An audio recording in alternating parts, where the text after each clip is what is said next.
Big ಬಾಸ್ನ 6ನೇ ವಾರದ ನಾಮಿನೇಷನ್ನಲ್ಲಿ 16 ಜನ ಇದ್ದರು.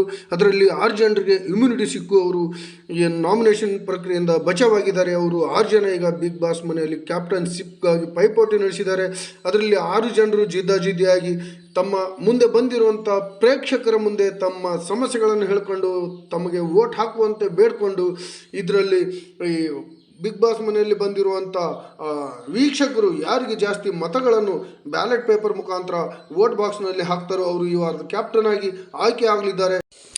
ತಮಗೆ ಯಾಕೆ ವೋಟ್ ಹಾಕಬೇಕು, ಉಳಿದ 5 ಜನರಿಗೆ ಯಾಕೆ ವೋಟ್ ಹಾಕಬಾರ್ದು ಅನ್ನೋಂಥದ್ದನ್ನು ಈ ವೀಕ್ಷಕರತ್ತ ಇವರು ಈ ಸ್ಪರ್ಧಿಗಳು ಕನ್ವಿನ್ಸ್ ಮಾಡಲಿದ್ದಾರೆ. ಅದರ ಪ್ರಕಾರವಾಗಿ ಮೊದಲನೇವರಾಗಿ ಬಂದಂತಹ ಅಭಿಷೇಕ್ ಗೌಡರವರು ಬಿಗ್ ಬಾಸ್ ಮನೆಯಲ್ಲಿ ತಮಗೆ ವೋಟ್ ಮಾಡಿ ಕ್ಯಾಪ್ಟನ್ ಮಾಡಲಿಕ್ಕೆ ಬಂದಂಥ ವೀಕ್ಷಕರ ಮುಂದೆ ನಾನು ಒಂಟಿ ಟೀಮ್ಗಳಿದ್ದಾಗ ಜಂಟಿ ಟೀಮ್ನ ಮುಂದಾಳತ್ವ ವಹಿಸಿ ಜಂಟಿ ಟೀಮನ್ನು ಒಗ್ಗಟ್ಟು ಮಾಡಿಕೊಂಡು ಟಾಸ್ಕ್ಗಳನ್ನು ಗೆದ್ದಿದ್ದೀನಿ, ಎಲ್ಲರನ್ನು ಒಗ್ಗೂಡಿಸ್ಕೊಂಡು ಬಂದಿದ್ದೀನಿ.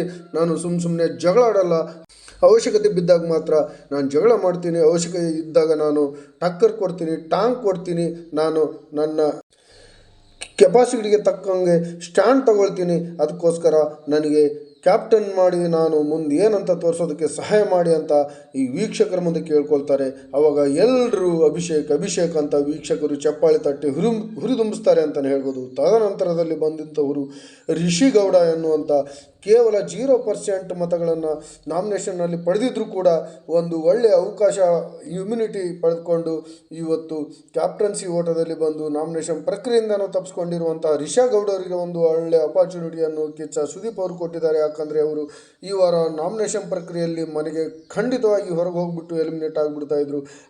ಆದರೆ ಅವರಿಗೆ ಈ ಬಿಗ್ ಬಾಸ್ ಹಾಗೂ ಕಿಚ್ಚ ಸುದೀಪ್ ಅವರ ಕೃಪಾ ಕಟಾಕ್ಷದಿಂದ ಮನೆಯ ಕ್ಯಾಪ್ಟನ್ ಆಗುವ ಅವಕಾಶ ಕೂಡ ಒಲಿದು ಬಂದಿದೆ ಅಂತಲೇ ಹೇಳ್ಬೋದು.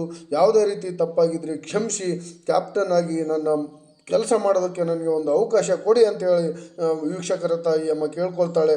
ತದನಂತರದಲ್ಲಿ ಬರ್ತಾರೆ ಮಾಳು ನಿಪ್ನಾಳ್ನವರು. ಉತ್ತರ ಕರ್ನಾಟಕದ ಹಳ್ಳಿ ಪ್ರತಿಭೆ ಮಾಳು ನಿಪ್ನಾಳವರು ವೀಕ್ಷಕರ ಮುಂದೆ ಬಂದು ಎಲ್ರಿಗೂ ಆಶೀರ್ವಾದವನ್ನು ಕೋರ್ತಾನೆ. ನಾ ಡ್ರೈವರ ನೀ ನನ್ನ ಲವರ ಎನ್ನುವಂಥ ತನ್ನ ಫೇಮಸ್ ಹಾಡನ್ನು ಹಾಡಿಬಿಟ್ಟು ಜನರ ಹತ್ರ ಕನ್ವಿನ್ಸ್ ಮಾಡ್ತಾನೆ. ನಂದೇನು ತಪ್ಪಿಲ್ಲ, ಸುಮ್ಮನೆ ನಂದು ತಪ್ಪು ಅಂತಾರೆ.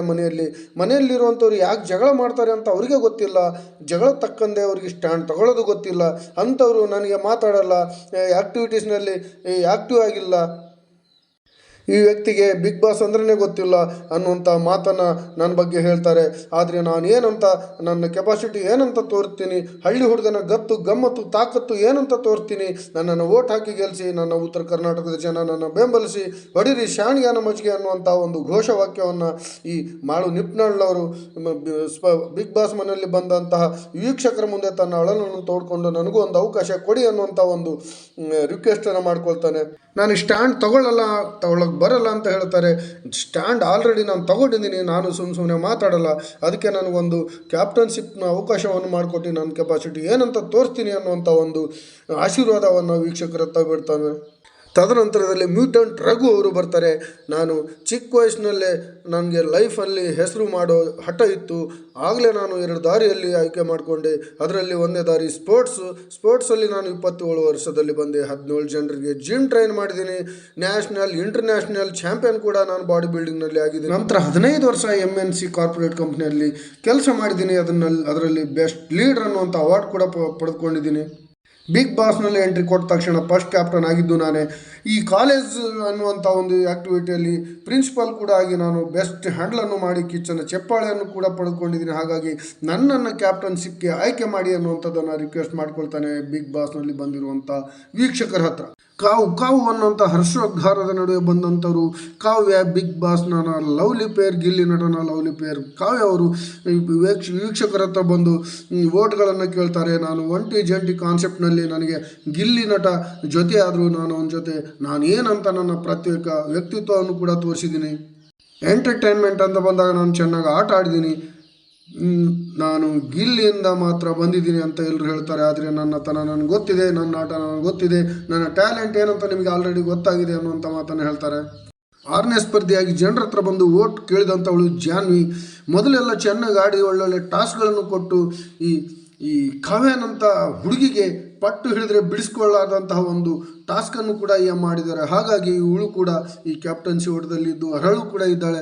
ನಾನು ಅಶ್ವಿನಿ ಮೇಡಮ್ರಿಂದ ಅವರ ಕೃಪಾ ಕಟಾಕ್ಷದಿಂದ ಇವತ್ತು ನಿಮ್ಮ ಹತ್ರ ಬಂದಿದ್ದೀನಿ. ಇಲ್ಲಾಂದರೆ ನಾನು ನಾಮಿನೇಷನ್ ಪ್ರಕ್ರಿಯೆಯಲ್ಲಿ ಇರ್ತಾ ಇದ್ದೆ. ಅವರು ನನಗೆ ಈ ನಾಮಿನೇಷನ್ ಪ್ರಕ್ರಿಯೆಯಲ್ಲಿ ಎಲಿಮಿನೇಷನ್ ಪ್ರಕ್ರಿಯೆಯಲ್ಲಿ ನನಗೆ ಇಮ್ಯುನಿಟಿಯನ್ನು ಕೊಟ್ಟು ಇಲ್ಲಿ ಕಳಿಸಿದ್ದಾರೆ. ನಾನು ಜೀವನದಲ್ಲೂ ಒಂಟಿ, ಈ ಬಿಗ್ ಬಾಸ್ ಮನೆಯಲ್ಲೂ ಕೂಡ ಒಂಟಿ. ಹಾಗಾಗಿ ನನಗೆ ಬರ್ತಾ ಉತ್ತಮನೂ ಕೂಡ ಸಿಗುತ್ತೆ. ಹಾಗಾಗಿ ದಯವಿಟ್ಟು ನನಗೆ ಒಂದು ಅವಕಾಶ ಕೊಟ್ಟರೆ ನಾನು ಯಾವ ರೀತಿಯ ಕ್ಯಾಪ್ಟನ್ ಅನ್ನುವಂಥದ್ದನ್ನು ನಿಮಗೆ ಪ್ರೂವ್ ಮಾಡಿ ತೋರಿಸ್ತೀನಿ. ಅದಕ್ಕಾಗಿ ದಯವಿಟ್ಟು ನನಗೆ ಒಂದು ಓಟ್ ಹಾಕಿ. ಉಳಿದ 5 ಜನರಿಗಿಂತ ನಾನು ಉತ್ತಮ ಅನ್ನುವಂಥ ಧಾಟಿಯಲ್ಲಿ ಮಾತಾಡ್ತಾಳೆ.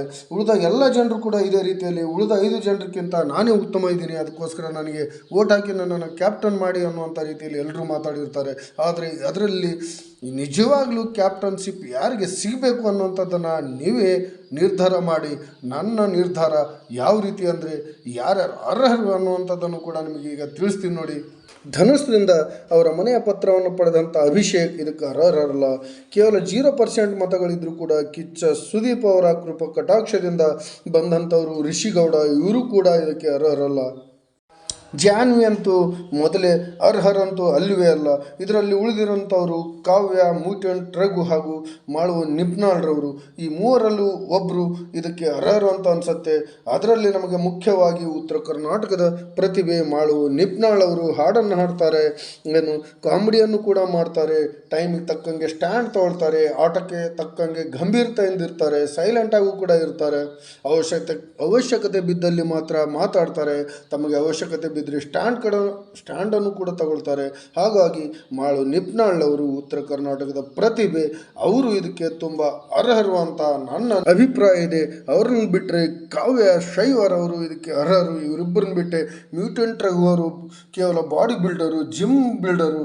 ಅವ್ರಿಗೆ ಈ ಆಡಳಿತವಾಗಲಿ ಮನೆಯನ್ನು ಹ್ಯಾಂಡಲ್ ಮಾಡೋದಾಗಲಿ ಗೊತ್ತಾಗಿರಲ್ಲ. ಸುಮ್ಮನೆ ಬಾಡಿ ಇದೆ ಅಂತ ತೋರಿಸೋದರಲ್ಲ, ಸ್ವಲ್ಪ ಟ್ಯಾಲೆಂಟು ಇರಬೇಕು, ಸೈಲೆಂಟು ಇರಬೇಕು. ಟ್ಯಾಲೆಂಟ್ ಜೊತೆ ಎಲ್ಲ ರೀತಿ ಚಾಕಚಕ್ಯತೆ, ತಾಂತ್ರಿಕತೆನೂ ಇರಬೇಕು. ಅದೆಲ್ಲ ಮಾಳು ನಿಪ್ನಾಳ್ ಅವ್ರ ಹತ್ರ ಇದೆ. ಅವರೇ ಇದಕ್ಕೆ ಅರ್ಹರಂತ ನಾನು ಹೇಳ್ತಾ ಇದ್ದೀನಿ. ನೀವೇನು ಹೇಳ್ತೀರಾ ಅನ್ನೋಂಥದ್ದನ್ನು ಕಾಮೆಂಟ್ನಲ್ಲಿ ತಿಳಿಸಿ. ಎಲ್ರಿಗೂ ಧನ್ಯವಾದಗಳು. ಜೈ ಹಿಂದ್, ಜೈ ಕರ್ನಾಟಕ ಮಾತೆ, ವಂದೇ ಮಾತರಂ.